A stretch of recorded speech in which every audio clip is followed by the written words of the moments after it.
السلام علیکم عزیز طلبہ، آج ہم جو لیسن پڑھیں گے ہمارے لیسن کا نام ہے اپنی مدد آپ، اور اس کے مصنف سر سید احمد خان ہیں۔ سبق چونکہ کافی طویل ہے، اسی لیے ہم سبق کو دو حصوں میں تقسیم کریں گے، اور یہ جو ہمارا لیسن ہے یہ ویڈیو ہے، یہ پارٹ 1 کی ہے، اور اس کے ساتھ پارٹ 2 کی ویڈیو بھی آپ نیکسٹ دوسری ویڈیو میں دیکھ سکتے ہیں۔ سید احمد خان، پیدائش 17 اکتوبر 1817 یعنی 17 اکتوبر 1817، اور وفات 1898 1898۔ سر سید احمد خان دلی میں پیدا ہوئے۔ ان کے والد سید محمد متقی کو بادشاہ کے دربار میں بڑا اثر و رسوخ حاصل تھا۔ اس زمانے کے رواج کے مطابق انہوں نے قرآن مجید، عربی اور فارسی کی تعلیم حاصل کی۔ والد اور بڑے بھائی کے انتقال کے بعد ان کی زندگی پر مذہبی رنگ نمایاں ہو گیا، اور انہوں نے فقہ، حدیث اور قرآن مجید کا از سر نو مطالعہ شروع کیا۔ 1857 کی جنگ آزادی کے وقت وہ بجنور میں تھے۔ اس جنگ میں مسلمانوں کی تباہی نے ان کے دل پر گہرا اثر کیا، اور مسلمانوں کی اصلاح کا بیڑا اٹھایا، ذمہ لیا۔ انہوں نے اندازہ لگایا کہ کسی بھی قوم کی اصلاح اور ترقی تعلیم کے بغیر ممکن نہیں۔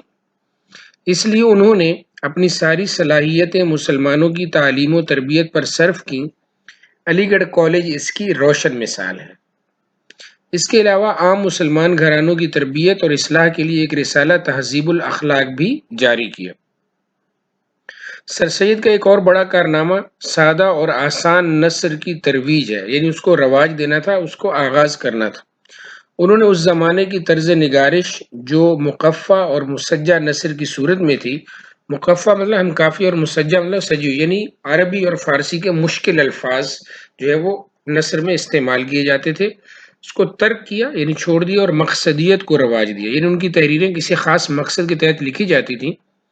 دراصل وہ ادب برائے ادب کے قائل نہ تھے، بلکہ انہوں نے ادب کو اصلاح کا ذریعہ بنایا، یعنی یوں سمجھ لیجئے کہ ادب کو جو ہے وہ مسلمانوں کی اصلاح کا ذریعہ بنایا، یعنی ادب برائے زندگی کے قائل ہوئے وہ، یعنی ایسا ادب تخلیق کیا جائے جو لوگوں کی زندگیوں کو بدل دے۔ ان کی تحریر میں بڑا تنوع تھا۔ تنوع رنگینی کو کہتے ہیں، اقسام کو کہتے ہیں۔ انہوں نے مذہب، سیاست، تاریخ، ادب، فلسفہ اور منطق، ہر موضوع پر طبع آزمائی کی، لکھا، اپنے جوہر دکھائے۔ سر سید کا اردو ادب پر بڑا احسان ہے کہ وہ زبان جو پہلے فقط حسن و عشق اور تخیلاتی دنیا تک محدود تھی، یعنی اس میں جو صرف شاعری ہوتی تھی، اور شاعری میں بھی حسن و عشق کی مختلف کیفیات اور امیجنیشنز وہی بیان ہوتی تھی، حقیقت نگاری اور اصلاح کے لیے استعمال ہونے لگی، کہ انہوں نے جو ہے اس کو نثر میں ڈھالا اور لوگوں کی اصلاح کے لیے استعمال کیا۔ تو سر سید احمد خان کے حوالے سے آپ کو یہ بات پہلے سے معلوم ہے کہ سر سید احمد خان جو ہیں وہ اردو کے پہلے مضمون نگار ہیں۔ اچھا، اب ان کی کچھ کتابوں کے نام یہاں پہ لکھیں: آثار السنادید، اسباب بغاوت ہند، خطبات احمدیہ، مقالات سر سید وغیرہ۔ جی، سبق کا نام ہے اپنی مدد آپ۔ تو بچوں، آپ جانتے ہیں کہ اپنی مدد آپ کا کیا مطلب ہے؟ یعنی آسان لفظوں میں اگر ہم یہ کہیں کہ خود اپنی مدد کرنا، ٹھیک ہے، یعنی اپنے کاموں میں خود اپنے آپ کو استعمال کرنا، اپنی مدد آپ کے تحت کرنا، سمپلی مطلب یہ ہے اپنی مدد آپ کا کہ خود انحصاری، خود پر انحصار کرنا، ٹھیک ہے۔ اب ہم سبق پڑھتے ہیں۔ خدا ان کی مدد کرتا ہے جو آپ اپنی مدد کرتے ہیں، یعنی یہ مقولہ ہے، یہ قول ہے۔ اب یہ اس کو جیسے ایرو کے نشان سے بتایا گیا کہ یہ نیچے جو سینٹنس لکھا ہوا ہے اسی سے لنکڈ ہے۔ یہ ایک نہایت عمدہ اور آزمودہ مقولہ ہے۔ آزمودہ مطلب آزمایا ہوا، کہ اللہ انہی کی مدد کرتا ہے جو خود اپنی مدد کرتے ہیں، جو خود کوشش کرتے ہیں، جو خود پر انحصار کرتے ہیں۔ اس چھوٹے سے فقرے میں انسانوں کا اور قوموں کا اور نسلوں کا تجربہ جمع ہے۔ ایک شخص میں اپنی مدد کرنے کا جوش اس کی سچی ترقی کی بنیاد ہے۔ جوش مطلب جذبہ۔ اور جب کہ یہ جوش بہت سے شخصوں میں پایا جاوے تو وہ قومی ترقی اور قومی طاقت اور قومی مضبوطی کی جڑ ہے۔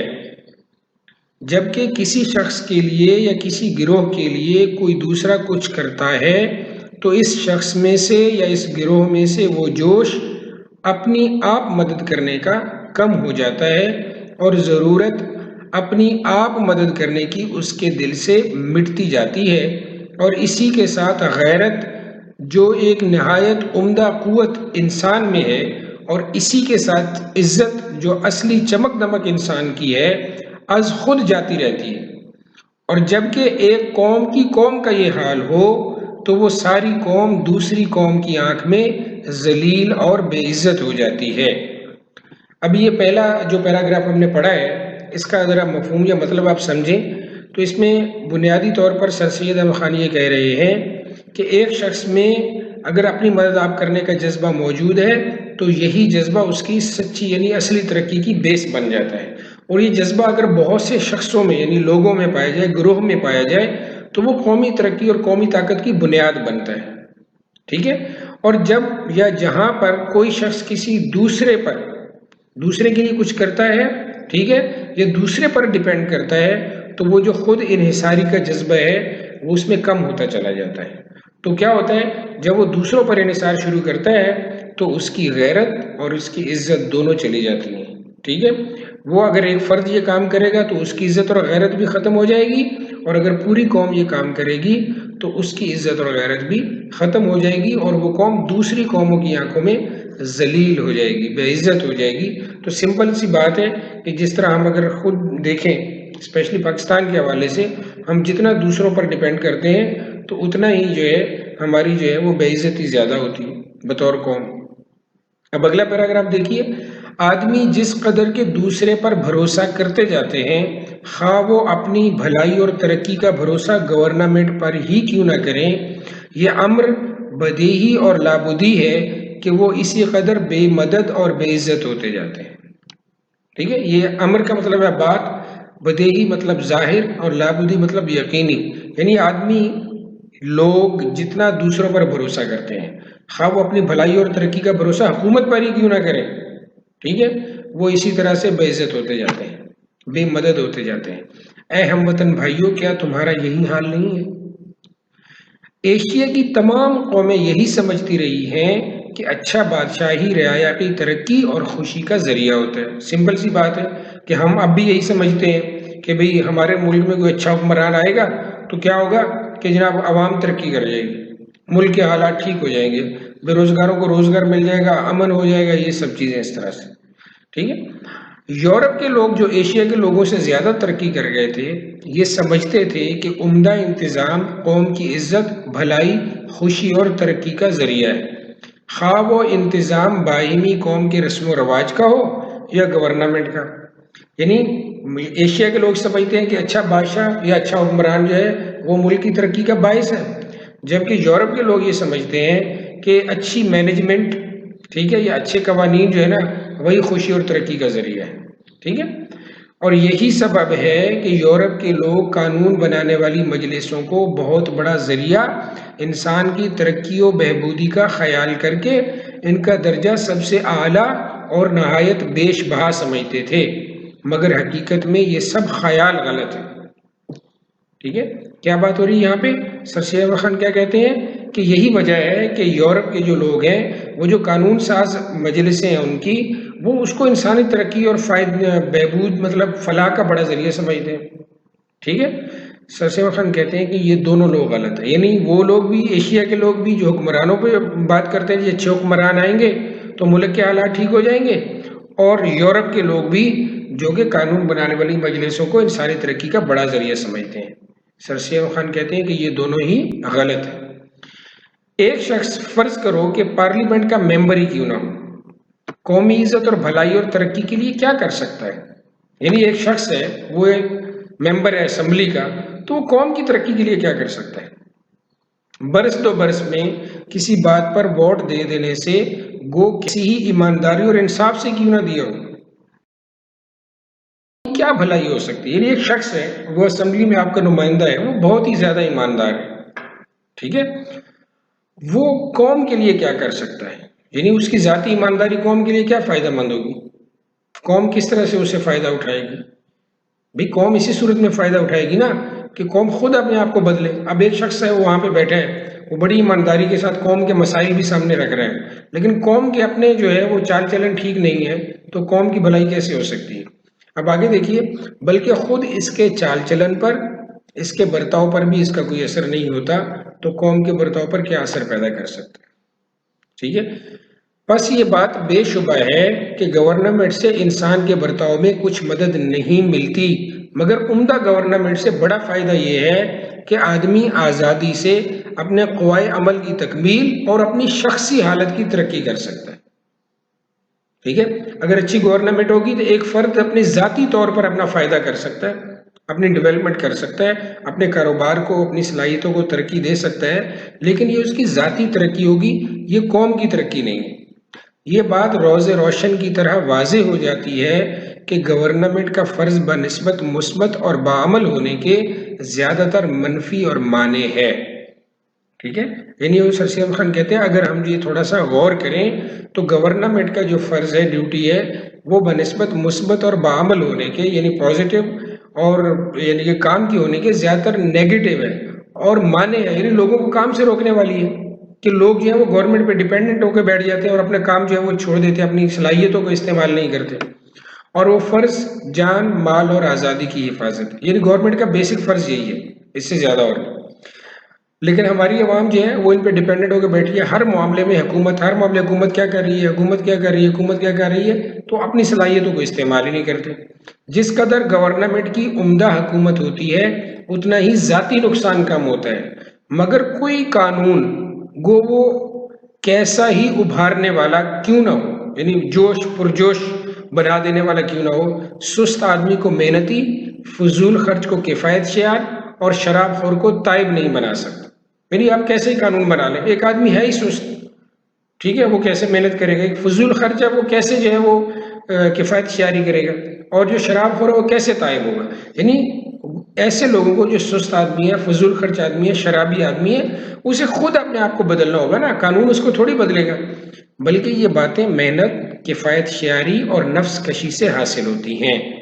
یعنی یہ جو چیزیں ایک فرد نے خود چینج کرنا ہے تو وہ خود محنت کرے، خود جو ہے وہ کم خرچ کرے، خود اپنی خواہشات پر قابو پائے، تب قانون اس کو نہیں روک سکتا. تو قانون تو وقتی طور پر اس کو روک بھی لے گا، لیکن جہاں پہ اس شخص کو موقع ملے گا وہ قانون کی خلاف ورزی کر دے گا. قومی ترقی، قومی عزت، قومی اصلاح عمدہ عادتوں، چال چلن اور عمدہ برتاؤ کرنے سے ہوتی ہے، نہ کہ گورنمنٹ میں بڑے بڑے حقوق اور اعلیٰ درجے حاصل کرنے سے. یعنی اگر بطور قوم ترقی کرنی ہے تو تمام افراد کو اپنی عادات، اپنے چال چلن اور اپنا برتاؤ، یعنی اپنے سلوک کو جو ہے وہ بدلنا ہوگا. ٹھیک ہے، اپنے رویوں کو بدلنا ہوگا. یہ نہیں ہے کہ گورنمنٹ میں وہ کوئی افسر لگ کے بیٹھ گئے اور اس کی عادتیں جو ہیں وہ ٹھیک ہو گئی، ایسا ہرگز نہیں. نہایت ٹھیک بات ہے کہ گورنمنٹ عموماً ان لوگوں کا جن پر وہ حکومت کرتی ہے عکس ہوتی ہے، سایہ ہوتی ہے. یعنی جیسے لوگ ہوتے ہیں ویسی حکومت ہوتی ہے. یعنی جو رنگ ان کا ہوتا ہے اسی کا عکس گورنمنٹ میں پایا جاتا ہے. جو گورنمنٹ اپنی رعایا سے تہذیب و شائستگی میں آگے بڑھی ہوئی ہے، رعایا اس کو زبردستی پیچھے سے کھینچ لاتی ہے. کیا مطلب؟ کہ حکومت اگر خواہ کتنی ہی مہذب ہے، خواہ کتنی ہی تمیز والی ہے، اگر عوام کرپٹ ہے تو کچھ عرصے کے بعد آپ دیکھیں گے کہ حکمران بھی کرپٹ ہو گئے. اور جو گورنمنٹ اپنی رعایا سے کمتر اور شائستگی میں پیچھے ہوتی ہے وہ ترقی کی دوڑ میں رعایا کے ساتھ آگے کھینچ جاتی ہے. اور جو حکمران اگر کسی لیول پر کرپٹ بھی ہیں لیکن لوگ نیچے ایماندار ہیں تو وہ جو اوپر کرپٹ لوگ بیٹھے ہیں وہ بھی اپنی اصلاح کر لیتے ہیں. یہ ایک نیچر کا قاعدہ، یعنی قدرت کا اصول ہے کہ جیسا مجموعہ قوم کی چال چلن کا ہوتا ہے یقیناً اسی کے موافق، اسی کے قانون اور اسی کے مناسب حال گورنمنٹ ہوتی ہے. جس طرح کے پانی خود اپنی پنسال میں آ جاتا ہے یعنی سوراخ سے نکل آتا ہے، اسی طرح عمدہ رعایا پر عمدہ حکومت ہوتی ہے، اور جاہل و خراب و ناتربیت یافتہ رعایا پر ویسی ہی اکڑ حکومت کرنی پڑتی ہے۔ اکڑ مطلب غیر مہذب حکومت کرنی پڑتی ہے۔ اب سمپل بات اس پیراگراف کا اگر ہم مفہوم سمجھیں تو یہ ہے کہ بھئی جیسی رعایا ہوگی ویسے ہی ان پر حکمران ہوں گے۔ کیوں کہ جیسی رعایا ہوگی وہ ویسے ہی لوگوں کو حکمران چنیں گے نا، ٹھیک ہے۔ اگر وہ خود اچھے لوگ ہوں گے تو اپنے کمزور حکمرانوں کو بھی بہترین بنا دیں گے، اور اگر خود برے ہوں گے، کرپٹ ہوں گے، تو ان کے حکمران بھی کرپٹ ہو جائیں گے، چاہے وہ کتنے ایماندار کیوں ہوں۔ اور پھر اسے سے ہم کہتے ہیں کہ یہ تو ویسے بھی قدرت کا ایک اصول ہے کہ جیسی عوام ہوگی ویسی ہی رعایا ہوگی۔ اچھی عوام ہوگی تو اچھے لوگوں کو چنیں گے، بری عوام ہوگی تو برے لوگوں کو چنیں گے، اور برے لوگ ان پر مزید آگے ظلم کریں گے۔ تمام تجربوں سے ثابت ہوا ہے کہ کسی ملک کی خوبی و عمدگی اور قدر و منزلت بنسبت وہاں کی گورنمنٹ کے عمدہ ہونے کے زیادہ تر اس ملک کی رعایا کے چال چلن، اخلاق و عادات، تہذیب و شائستگی پر منحصر ہے۔ سمجھ آئیے بات کی کہ گورنمنٹ کے عمدہ ہونے سے زیادہ، یعنی کسی بھی ملک کی خوبی اور عمدگی اور اس کی عزت جو ہے وہ حکومت سے زیادہ عوام کے رویوں پر، عوام کے کردار پر، عوام کے اخلاق و عادات پر منحصر ہے۔ کیونکہ قوم شخصی حالتوں کا مجموعہ ہے، شخصی مطلب انفرادی حالتوں کا، اور ایک قوم کی تہذیب در حقیقت ان مردوں، عورتوں اور بچوں کی شخصی ترقی ہے۔ ٹھیک ہے جی، تہذیب کا مطلب کیا ہوتا ہے؟ ذہنی ترقی، یعنی ایک قوم کی ذہنی ترقی دراصل اس قوم میں بسنے والے مرد، عورتوں اور بچوں کی شخصی ترقی ہے کہ یہ لوگ انفرادی طور پر کتنے کیسے ہیں، ان کا کردار کیا ہے، ان کا رویہ کیا ہے، آیا ایماندار ہے یا کرپٹ ہے۔ قوم بنی ہے، یعنی مرد، عورت اور بچوں سے جو قوم بنی ہے وہ ڈیپینڈ کرتا ہے کہ وہ لوگ کس کردار کے حامل ہیں۔ قومی ترقی مجموعہ ہے شخصی محنت، شخصی عزت، شخصی ایمانداری، شخصی ہمدردی کا۔ اسی طرح قومی تنزلی مجموعہ ہے شخصی سستی، شخصی بے عزتی، شخصی بے ایمانی، شخصی خود غرضی اور شخصی برائیوں کا۔ یعنی سر ہم کیا کہہ رہے ہیں، اگر کوئی شخص ذاتی طور پر محنتی ہے، معزز ہے، ایماندار ہے، ہمدرد ہے، تو جب ہر فرد کی یہی حال ہے تو قوم ترقی کر جائے گی۔ اور اگر ہر فرد جو ہے وہ سست ہے، وہ بے عزت ہے، وہ بے ایمان ہے، وہ خود غرض ہے، یا وہ شخصی برائیوں کا مرکز ہے، تو کیا ہوگا کہ وہ قوم بھی ویسی ہی بنے گی۔ نا تہذیبی اور بد چلنی جو اخلاقی و تمدنی یا باہمی معاشرت کی بدیوں میں شمار ہوتی ہے، در حقیقت وہ خود اسی شخص کی آوارہ زندگی کا نتیجہ ہے۔ یعنی اگر کوئی شخص جو ہے وہ بد تہذیب ہے، بد چلن ہے، یا اخلاقی طور پر گرا ہوا ہے، تو ہم یہ نہیں کہہ سکتے کہ بھئی وہ سوسائٹی کا بگڑا ہوا ہے، ایسا ہرگز نہیں ہے، بلکہ وہ شخص خود جو ہے وہ آوارہ ہے، وہ ایسی چیزوں کو پسند کرتا ہے، اس لیے تو وہ اس جیسا ہو گئے۔ اگر ہم چاہیں کہ بیرونی کوشش سے ان برائیوں کو جڑ سے اکھاڑ ڈالیں اور نیست و نابود کر دیں تو یہ برائیاں کسی اور نئی صورت میں اس سے بھی زیادہ زور و شور سے پیدا ہو جائیں گی۔ یعنی اگر ہم یہ چاہتے ہیں کہ اگر ایک قوم کرپٹ ہے، وہ مطلب بدحالی کا شکار ہے، اور کوئی باہر سے آئے اور اس قوم کو جو ہے وہ اصلاح کرے اور ان برائیوں کو ختم کر دے، برباد کر دے، تو سر سید خان کہتے ہیں کہ یہ برائیاں وقتی طور پر تو ختم ہو جائیں گی، لیکن کچھ عرصے بعد اس سے بھی زیادہ زور و شور سے پیدا ہوں گی، جب تک شخصی زندگی اور شخصی چال چلن کی حالتوں کو ترقی نہ دی جائے۔ یعنی جب تک انسان اپنی زندگی کو، اپنے کردار کو خود درست نہ کرے، کوئی برائی ختم نہیں ہو سکتی۔ اے میرے عزیز ہم وطنوں، اگر یہ رائے صحیح ہے تو اس کا یہ نتیجہ ہے کہ قوم کی سچی ہمدردی اور سچی خیرخواہی کرو، غور کرو کہ تمہاری قوم کی شخصی زندگی کا چال چلن کس طرح پر عمدہ ہو۔ ٹھیک ہے، سر خان کہتے ہیں کہ یعنی ہندوستان کے لوگوں سے کہتے ہیں کہ بھائی جو باتیں میں کر رہا ہوں اگر یہ صحیح ہے تو بھائی تم اپنے آپ کو بدلو، اپنے چال چلن کو بدلو، تاکہ تم بھی ایک معزز قوم ہو۔ کیا جو طریقہ تعلیم و تربیت کا، بات چیت کا، وضع لباس کا، سیر سپاٹے کا، شغل اشغال کا تمہاری اولاد کے لیے ہے، اس سے ان کے شخصی چال چلن، اخلاق و عادات، نیکی و سچائی میں ترقی ہو سکتی ہے؟ حاشا و کلا، ہرگز نہیں۔ یعنی جو اس وقت ارد گرد ماحول ہے، اس ماحول میں آپ دیکھتے ہو کہ آپ کی اولاد کا چال چلن کیا ہے، ان کا لباس کیا ہے، ان کی بات چیت کا طریقہ کیا ہے، تو اس کے باوجود تم یہ سمجھتے ہو کہ بھئی یہ لوگ جو ہیں وہ نیک بنیں گے، سچے بنیں گے، ایسا نہیں ہو سکتا۔ اب اگلا پیراگراف ہے کہ جبکہ ہر شخص اور کل قوم خود اپنی اندرونی حالتوں سے آپ اپنی اصلاح کر سکتی ہے، تو اس بات کی امید پر بیٹھے رہنا کہ بیرونی زور انسانوں کی یا قوم کی اصلاح و ترقی کرے کس قدر افسوس بلکہ نادانی کی بات ہے۔ یعنی جب ہمیں پتہ ہے کہ ہم اپنی اصلاح خود کر سکتے ہیں اور ہم اس انتظار میں بیٹھے ہیں کہ باہر سے آئے اور ہماری اصلاح کرے، تو یہ بذات خود بڑی بے وقوفی کی بات ہے۔ وہ شخص در حقیقت غلام نہیں ہے جس کو ایک ناخدا ترس نے، جو اس کا ظالم آقا کہلایا جاتا ہے، خرید لیا ہے، یا ایک ظالم اور خود مختار بادشاہ یا گورنمنٹ کی رعیت ہے، بلکہ در حقیقت وہ شخص اصل غلام ہے جو بد اخلاقی، خود غرضی، جہالت اور شرارت کا مطیع اور اپنی خود غرضی کی غلامی میں مبتلا اور قومی ہمدردی سے بے پرواہ ہے۔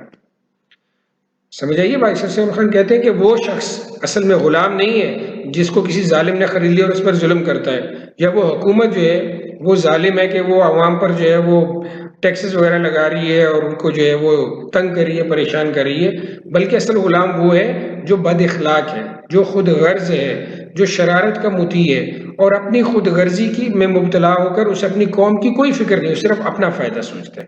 سر سید خان کہتے ہیں کہ اصل میں وہ غلام ہے۔ وہ قومیں جو اس طرح دل میں غلام ہیں اور بیرونی زوروں سے یعنی عمدہ گورنمنٹ یا عمدہ قومی انتظام سے آزاد نہیں ہو سکتی جب تک غلامی کی یہ دلی حالت دور نہ ہو۔ یعنی جو قومیں دلی طور پر اس بات کو مان چکی ہیں کہ باہر کے جو حکمران آئیں گے یا باہر سے کوئی آئے گا اور اصلاح کرے گا، اصل میں وہ کہتے ہیں کہ یہ لوگ دلی طور پر غلام ہو چکے ہیں، وہ خود اپنی اصلاح کرنا ہی نہیں چاہتے۔ جب تک انسانوں میں یہ خیال ہے کہ ہماری اصلاح و ترقی گورنمنٹ انتظام پر منحصر ہے، اس وقت تک کوئی مستقل اور برتاؤ میں آنے کے قابل نتیجہ اصلاح و ترقی کا پیدا ہی نہیں ہو سکتا۔ یعنی جب تک قوم یہی سوچتی ہے تو آپ کیسے سوچ سکتے ہیں کہ بھئی وہ قوم ترقی کرے گی؟ ایسا ہو ہی نہیں سکتا۔ وہ کیسی ہی عمدہ تبدیلیاں گورنمنٹ یا انتظام میں کی جائیں، چاہے کتنی آپ اعلیٰ قسم کے قوانین بنا لیں، کبھی بھی ایسا نہیں ہو سکتا کہ وہ قوم ترقی کرے گی۔ وہ تبدیلیاں فانوس خیال سے کچھ زیادہ رتبہ نہیں رکھتی، جس میں طرح طرح کی تصویریں پھرتی ہوئی دکھائی دیتی ہیں مگر جب دیکھو تو کچھ بھی نہیں ہے۔ یعنی خیالی روشنی جس میں آپ مختلف چیزوں کو دیکھتے ہیں لیکن آپ اس کو ٹچ نہیں کر سکتے، دیکھ نہیں سکتے ان چیزوں کو، یعنی صرف دیکھ سکتے ہیں، ٹچ نہیں کر سکتے۔ مستقل اور مضبوط آزادی، سچی عزت اور اصلی ترقی شخصی چال چلن پر منحصر ہے۔ یعنی اگر ہم یہ چاہتے ہیں کہ ہمیں مستقل اور مضبوط آزادی ملے، صحیح معنوں میں عزت ہو اور اصل ترقی ہماری قوم کی ہو، تو ہمیں اپنے شخصی انفرادی کریکٹر کو جو ہے وہ درست کرنا ہے، اور وہی شخصی چال چلن قومی ترقی کا بڑا ضامن ہے۔ جان اسٹیورٹ مل جو ایک بہت بڑا دانا حکیم گزرا ہے، یعنی اہل دانش گزرا ہے، اس کا قول ہے کہ ظالم اور خود مختار حکومت بھی زیادہ خراب نتیجے پیدا نہیں کر سکتی اگر اس کی رعایا میں شخصی اصلاح اور شخصی ترقی موجود ہے، اور جو چیز کے شخصی اصلاح و شخصی ترقی کو دبا دیتی ہے در حقیقت وہی شے اس کے لیے ظالم و خود مختار گورنمنٹ ہے۔ پھر اس شے کو چاہو جس نام سے پکارو۔ اب اس کا مطلب سمجھ لیجئے کہ کوئی کتنی ظالم حکومت بھی اتنے خراب نتیجے پیدا نہیں کرتی، ٹھیک ہے، اگر اس حکومت کی رعایا میں اپنی ترقی کا جذبہ موجود ہے، اور جو چیز لوگوں کے اندر اپنی ذاتی اصلاح اور ترقی کو دبا دیتی ہے، اس جذبے کو ختم کر دیتی ہے، در حقیقت وہی چیز جو ہے وہ اس شخص کے لیے ظالم حکومت ہے۔ باقی حکومت کو، گورنمنٹ کو وہ الزام نہ دے تو زیادہ اچھی۔ اس مقولہ پر میں اس قدر اور زیادہ کرتا ہوں کہ جہاں شخصی اصلاح و شخصی ترقی مٹ گئی ہے یا دب گئی ہے، وہاں کیسی ہی آزاد اور عمدہ گورنمنٹ کیوں نہ قائم کی جائے، وہ کچھ بھی عمدہ نتیجے پیدا نہیں کر سکتی۔ یعنی سر سید خان کہتے ہیں کہ میں اس میں اتنا اضافہ کر دیتا ہوں کہ بھائی جہاں پر بھی انسان کے اپنے اندر اپنی اصلاح اور ترقی کا جذبہ ختم ہو گیا ہے، وہاں پر کتنی ہی عمدہ حکومت کیوں نہ قائم ہو جائے، وہ قوم کبھی بھی ترقی نہیں کر سکے گی۔ یہ ہے اصل بات۔ جی بچوں، تو پہلا لیکچر ذرا طویل ہو گیا ہے، لیکن بہرحال مجبوری تھی کیونکہ لیسن بڑا ہے، تو ابھی اس کے 2 پیج باقی ہیں، اس کو پارٹ 2 میں شامل کرتا ہوں۔ تو یہ ہمارا آج کا لیکچر تھا۔ اب چینل کو آپ نے سبسکرائب نہیں کیا ہوا تو اس کو سبسکرائب کریں۔ تھینک یو سو مچ۔ اللہ حافظ۔